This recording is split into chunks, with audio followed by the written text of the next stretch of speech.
Vous avez certainement appris l'alphabet anglais à l'université, à l'école scolaire et dans des vidéos en ligne, comme ça. Mais avez-vous appris la différence entre la prononciation britannique et la prononciation américaine de ces trois lettres-ci?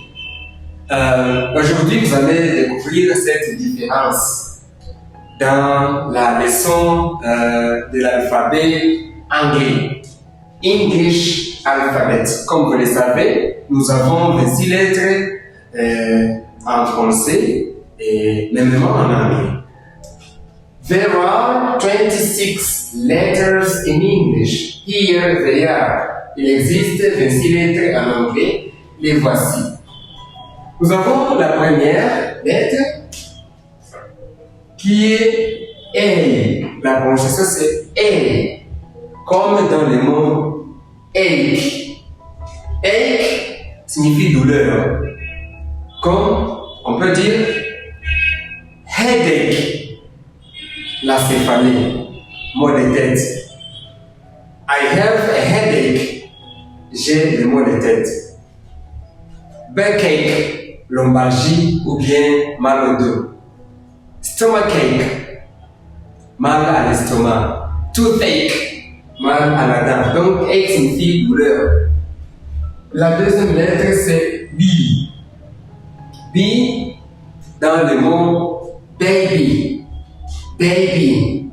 Baby signifie bébé, et encore amour, chérie et consort. Exemple, the baby is sleeping. Le bébé est endormi. My baby is waiting for me outside. Et ma chérie m'attend dehors. La troisième lettre, c'est C. C, comme dans le mot cat. Vous voyez ici, C se prononce aussi cat, comme dans le mot cat. Cat signifie le chat. The cat is the greatest enemy of the mouse. Le chat est le plus grand ennemi de la souris. La quatrième lettre, c'est D.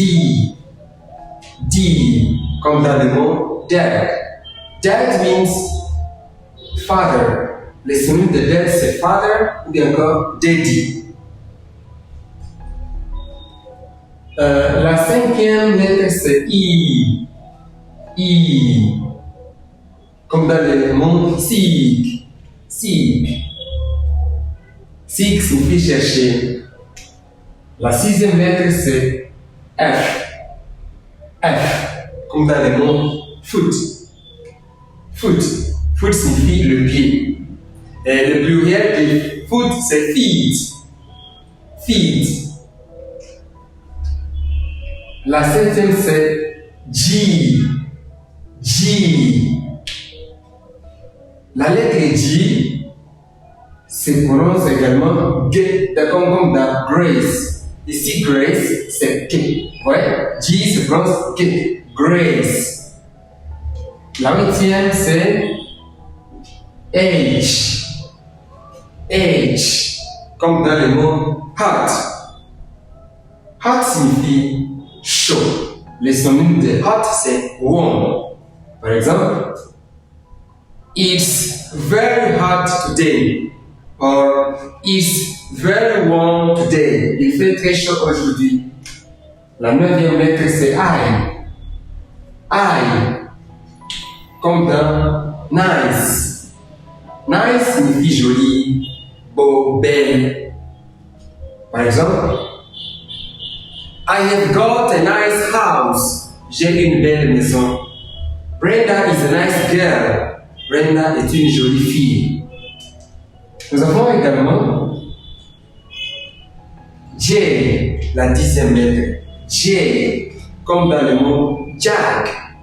Jack signifie cruchon. La onzième lettre, c'est K. K, comme dans le mot Mark. Mark signifie Marc. Nous avons aussi milk, signifie le lait.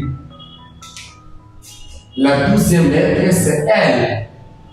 L, comme dans le mot late. Late signifie en retard.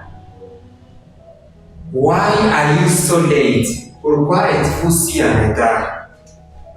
Nous avons la 13e lettre M. M.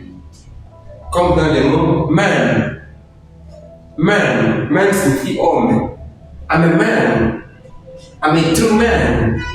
I'm a real man. Je suis un homme. Je suis un vrai homme. La 14e lettre c'est N. N. Comme dans les mots noon. Noon signifie midi. Les synonymes de noon c'est midday. Par exemple, I will come at noon. Je viendrai à midi. Vous voyez ici, M et N ont la même prononciation qu'en français. Parce qu'en français, on prononce M. Et en anglais, c'est la même prononciation. Donc, pas de différence. Il n'y a aucune différence là. On dit seulement M. Également N en français et N en anglais. La 15e lettre, c'est R. R. Ou bien encore O. O. Comme dans opt. Opt. La 16e lettre, c'est P. P. Comme dans le verbe to peel. Peel. To peel. Éplucher. 17e lettre, Q. Q. Comme dans le mot quick. Quick signifie rapide. 18e lettre, c'est R. R.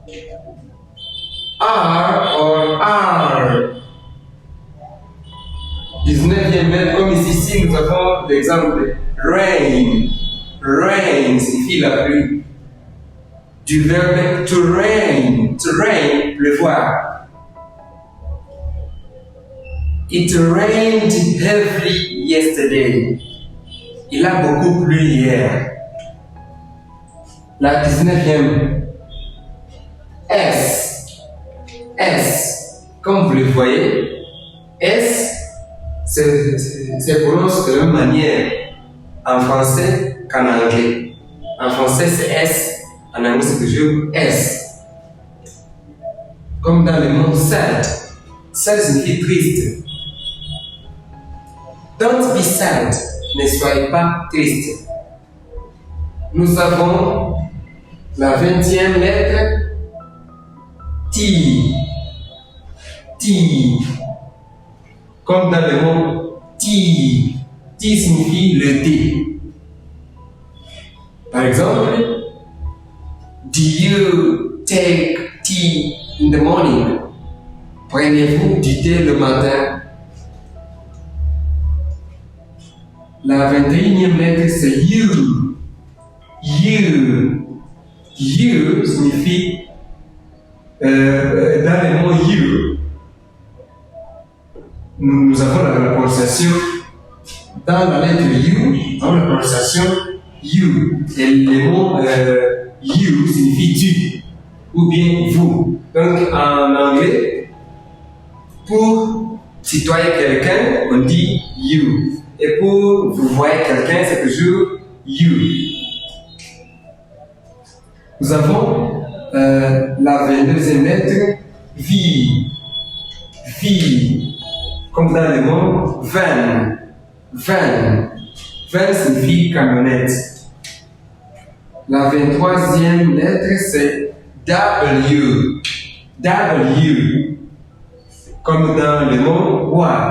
What signifie que, quoi, quel, lequel, et comme ça. Comme what do you want? Que voulez-vous? What do you want?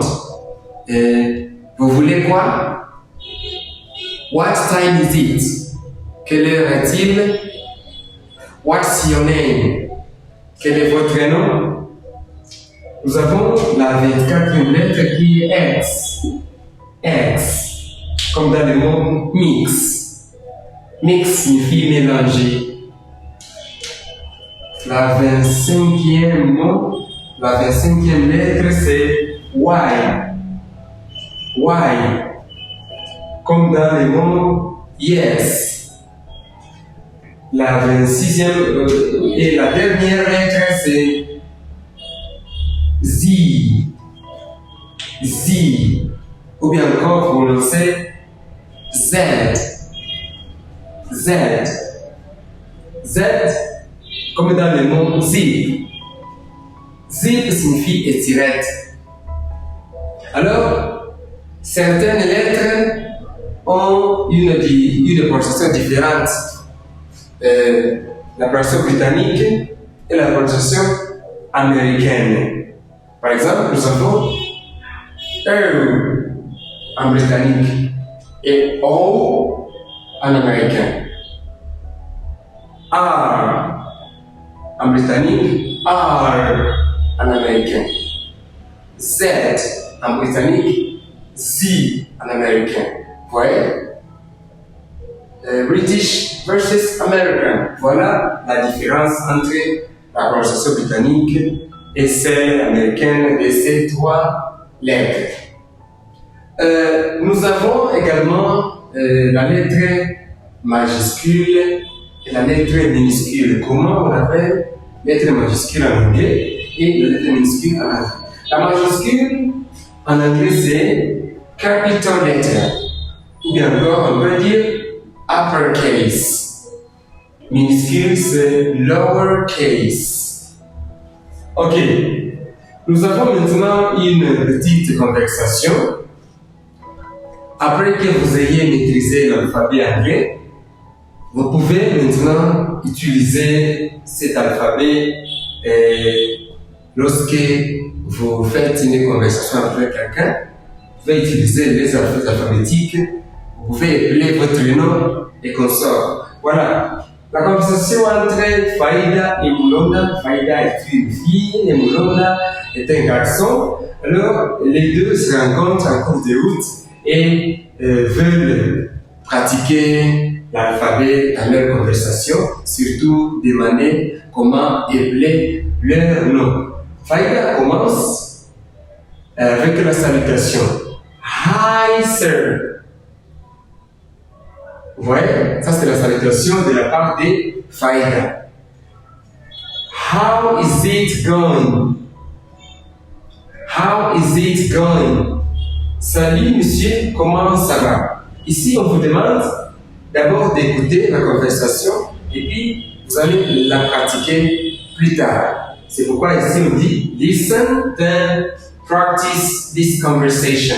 Ça c'est une conversation à écouter d'abord et puis à pratiquer. Listen signifie écouter. Les T ici, anyway, ils ne se prononcent pas, on dit seulement listen.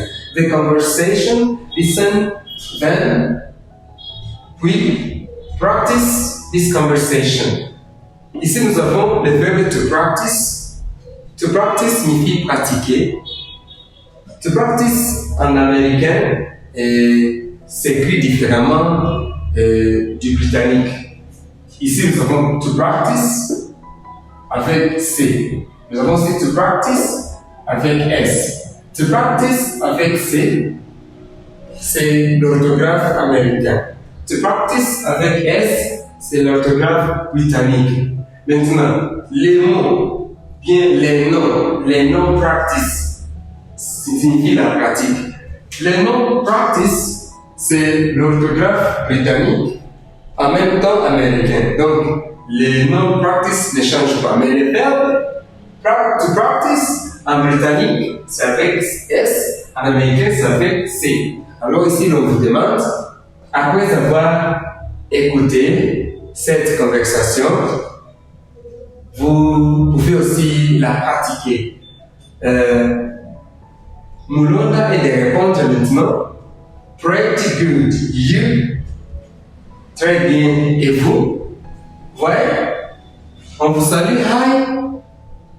How is it going? Et vous répondez, vous dites pretty good. Et vous aussi, vous pouvez demander you. Faïda, not much. What's your name and how do you spell it?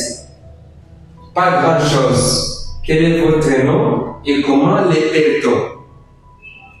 Donc ici, Faïda répond d'abord à la question you et puis elle demande les noms.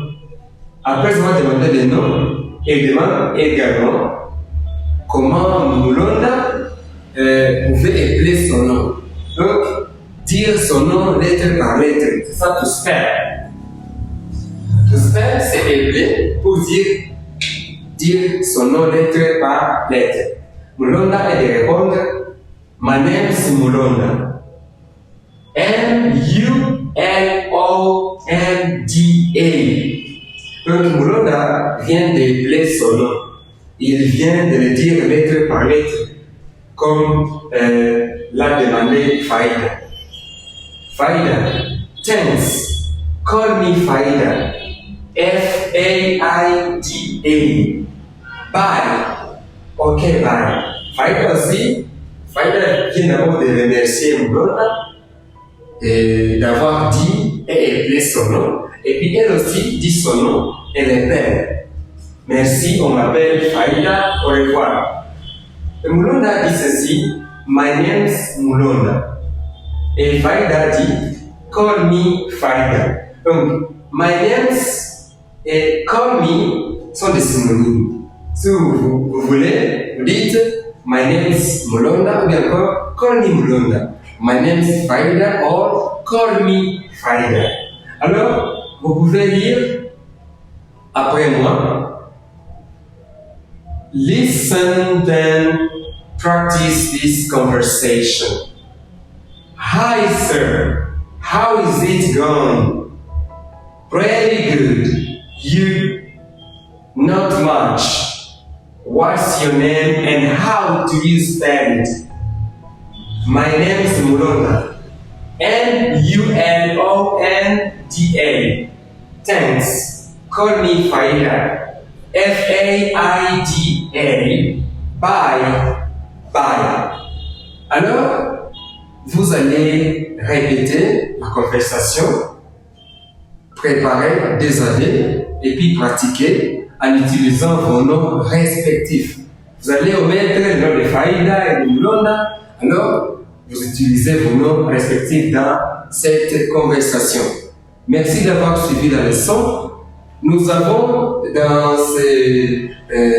parmi ces lettres alphabétiques, nous avons des voyelles et des consonnes.